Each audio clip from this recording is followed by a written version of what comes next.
If it won't do it on the computer, should I try on the phone? Oh, it's live.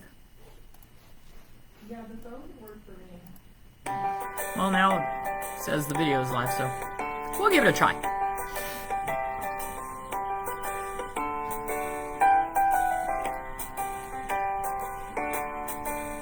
Oh, see, now it'll let me make comments.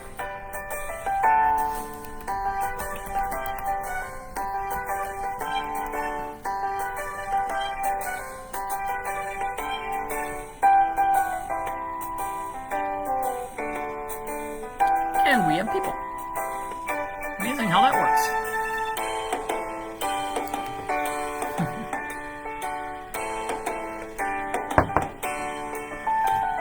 Got my Ruby mug. Oops.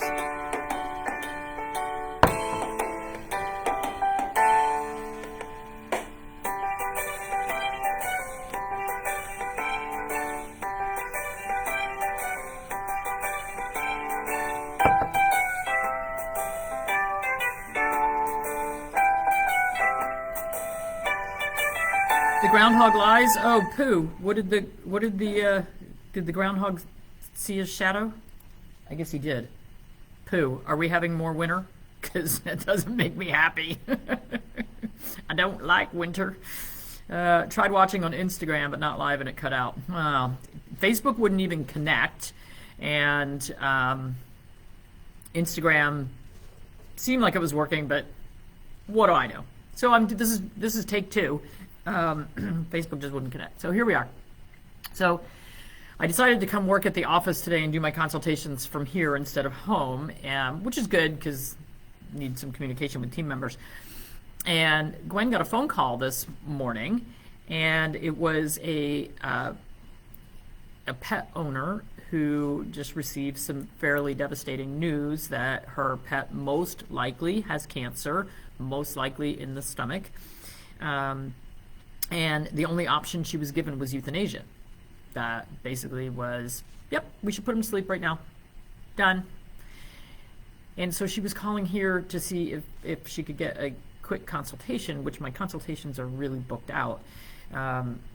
So Gwen got a lot of history from her and asked her, if it would be okay, would she email us, and then Gwen would get back to her if she had a chance to talk to me. So we chatted. And literally in 5 minutes, Gwen and I came up with a protocol that very well may help this pet get back to eating, may decrease the inflammation, bleeding, and swelling that they're seeing on the ultrasound in the stomach. We don't know 100% that this pet has cancer because no biopsies have been done, and that's up to her whether she decides to, do a scope and biopsy. But in the meantime, we need to treat the immediate problem, which is this pet is not eating, so we need to get nutrition in, we need to get fluids in, and we need to put out the fire that's going on in the stomach.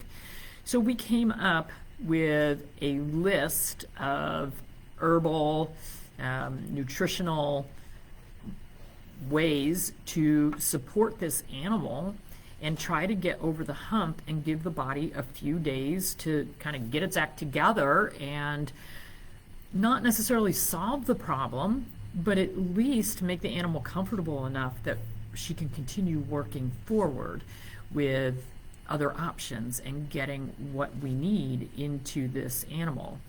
So, somebody says, find a new vet, what the heck? Well, I unfortunately, hi Deb, by the way, and happy belated birthday. Unfortunately, I hear this way too often, and I had a conversation, I had 2 great Zoom meetings yesterday, one with Michelle Allen from Monkey's House, and she is really the queen of taking dogs who are supposed to be dead today, and having them hang out with a high quality of life for anywhere from a few months to a few years. And so we had this conversation about why is euthanasia the first and only option for pet owners that's given. I understand in a shelter situation they can't afford to spend a ton of money, and they're very difficult to adopt these animals out. So the shelter situation that Michelle deals with may be a little different. However, we also talked about a case where the veterinarian diagnosed the animal as being loaded with cancer.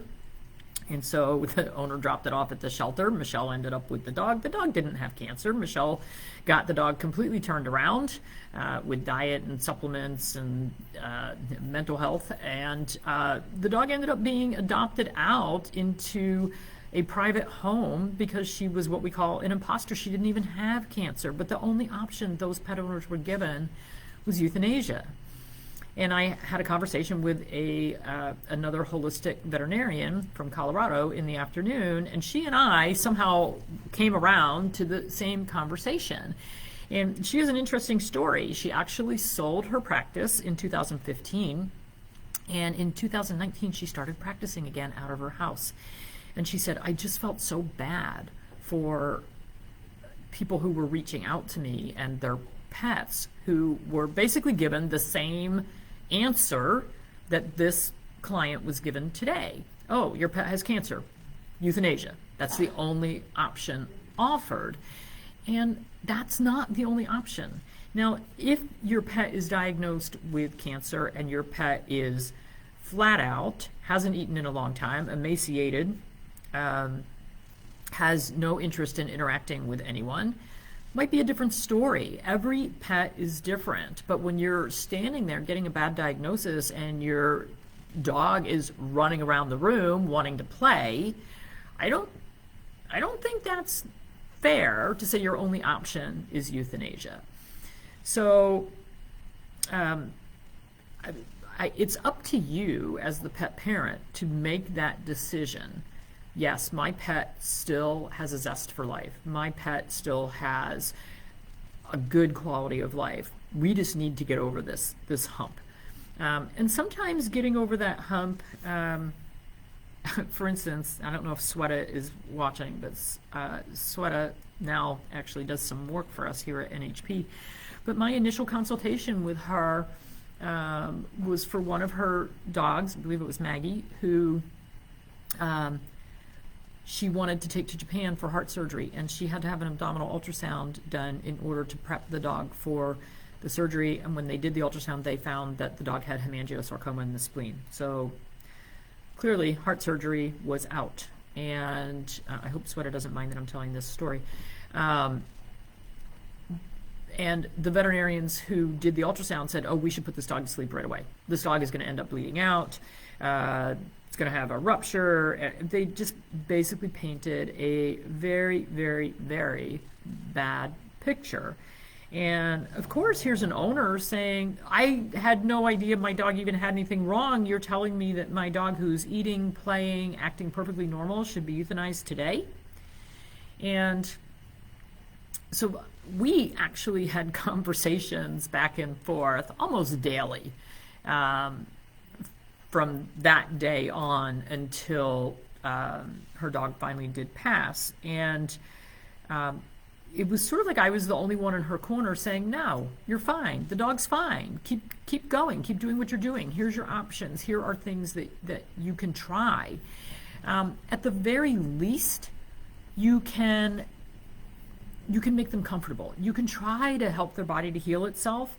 Not all of these animals are going to turn around, particularly when they have a really bad diagnosis, a really bad cancer, but we've had animals who have gone months, years with horrible cancers, horrible kidney failure, horrible diagnosis, and they're happy. So it's really up to you to be brave enough to say, no, today's not the day. I know my pet is not ready. I'm not ready. And that's the other thing I think is a disservice. I think, if I saw an animal who was really suffering, down and out and suffering, I would say to someone, you might want to consider this sooner rather than later. I understand this is not the diagnosis that you wanted to get today. Maybe we can make the animal at least comfortable overnight so that you can take them home, say goodbye, let your family spend time, whatever. But you don't have to be bullied into right here, right now is your only option. And you certainly can look for other options. It's different for every one of us. Some people don't believe in euthanasia. Some people only believe in natural death. That is absolutely fine. That is your choice. The only thing that I say to that is it is also imperative that you keep that animal comfortable, that you don't allow them to be painful. Just like we have human hospice. When we were going through hospice with my father, once hospice came in, they were so good at making sure that he was pain-free, comfortable. And so that is the important thing to keep in mind.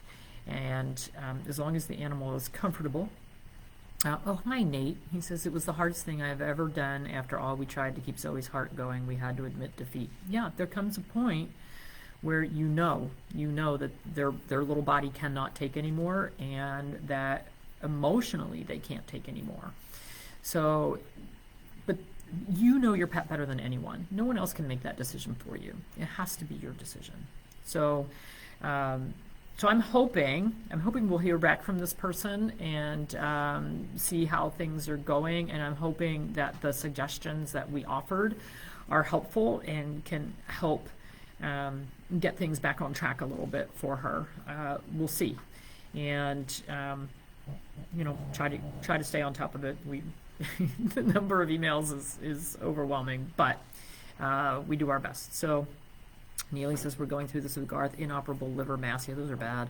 As long as he's happy, keep on. Thankful all your vets say the same. Yeah, it's sometimes it can be so hard to find those vets who are willing to be okay with it. I mean, I literally have had veterinarians threaten clients, make them feel really bad if they didn't perform euthanasia right then and there. And that's kind of what happened with little Maggie. They tried to make her owner feel bad, and very unfair, very unfair. So it's a tough choice, guys. We all go through it. We're all animal lovers. Hugh and I have been through it so many times. We have a whole bookshelf filled with cremation boxes. Not sure what we're going to do with them. Our original plan was that we would find a place on the farm to spread all those ashes, but when it comes time that we really talk about doing it, my heart can't let them go, and so they're all sitting on a shelf. But that, again, personal decision. So, yep, quality of life. If it's gone, it's time. But that's up to you guys to figure that out, because you know your pets. It is not someone else's decision to make for you. So don't be bullied. Okay. All right. Hopefully Facebook won't make me do everything twice for the rest of my life.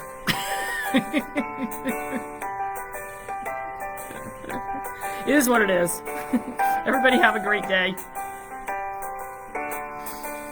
And I need to go yell at groundhogs, I guess. I'm really ready for spring. It's a nice day today. It's going to be 70 tomorrow. We'll play outside tomorrow afternoon. Bye, everyone.